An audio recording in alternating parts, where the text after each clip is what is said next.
নমস্কার বন্ধুরা, দেবযানীর রান্নাবান্নায় আপনাদের সবাইকে আরও একবার স্বাগত। আমার আজকের রেসিপি ঘি আলু মরিচ।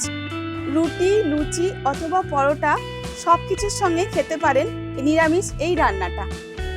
জ্বর, সর্দি, কাশি হলে যখন মুখে কিছু ভালোই লাগে না, তখন এটা খেতে ভীষণ ভালো লাগে। তাছাড়া এটা এমন একটা রান্না যেটা শুধু শুধু খেলে মুখের স্বাদ ফিরিয়ে আনবে, খেতে ভীষণ ভালো লাগবে। তাহলে চলুন শুরু করি আজকের রেসিপি। একটা পাত্রে পরিমাণ মতো জল গরম করতে বসিয়েছি, আর কিছু পরিমাণ আলু এভাবে ডুমো ডুমো করে কেটে এই জলে নিয়ে নিচ্ছি। 1 টিস্পুন নুন দিয়ে নুনটাকে ভালো করে মিশিয়ে নেব। সেদ্ধ করার সময় নুন দিলে নুনটা আলুর মধ্যে ভালোভাবে ঢুকে যাবে। এবার ঢেকে দিয়ে সেদ্ধ হতে দেব। আলুটা মোটামুটি 80% সেদ্ধ হয়ে গেছে। এখন জল ঝরিয়ে আলুগুলো অন্য একটা পাত্রে তুলে রাখবো।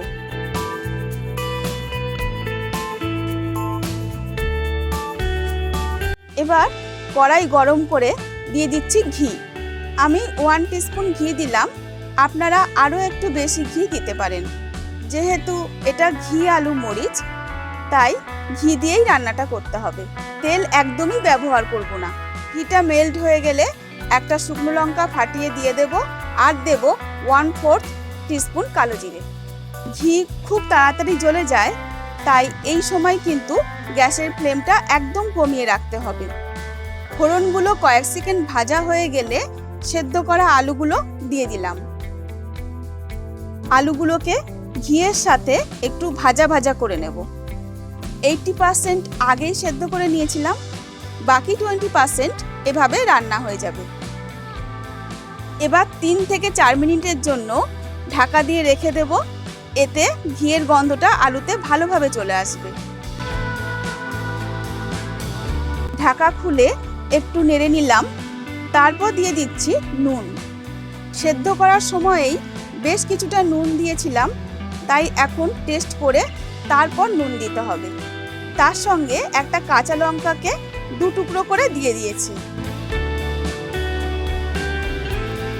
বন্ধুরা, আমার চ্যানেলের সমস্ত রেসিপিগুলো একদম ঘরোয়া। সাধারণ কিছু উপাদান দিয়ে অসাধারণ ঘরোয়া রেসিপিগুলো সবার আগে দেখে নেওয়ার জন্য এই চ্যানেলটা সাবস্ক্রাইব করার অনুরোধ রইল। সামান্য একটু জল ছিটিয়ে আবারও ঢেকে দেব 2 মিনিটের জন্য। 2 মিনিট পর ঢাকা সরিয়ে নিলাম।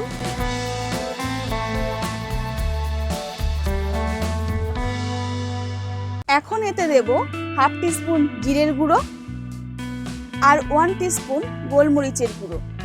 বন্ধুরা, চেষ্টা করবেন গোটা গোলমরিচ বাড়িতে গুঁড়ো করে তারপর রান্নায় ব্যবহার করতে। এতে রান্নায় গোলমরিচের ফ্লেভারটা অনেক বেশি ভালো পাওয়া যায়। এই সময় সামান্য চিনি দিলাম, এটা একদম অপশনাল। আর দিলাম ধনেপাতা কুচি। চিনি আর ধনেপাতাটা দেওয়ার পর কয়েক সেকেন্ড নেড়ে নেব, আর গ্যাসের ফ্লেমটা অফ করে ঢেকে রাখবো কিছুক্ষণের জন্য। ব্যাস তৈরি হয়ে গেল ঝাল ঝাল ঘি আলু মরিচ। এটা খেতে কিন্তু সত্যি খুব সুন্দর লাগবে, একবার রান্না করে খেয়ে দেখবেন। তাহলে বন্ধুরা, আজ এই পর্যন্তই। আবার আসবো নতুন কোনো রেসিপির সঙ্গে। ততক্ষণের জন্য সুস্থ থাকবেন আর ভালো থাকবেন। ধন্যবাদ।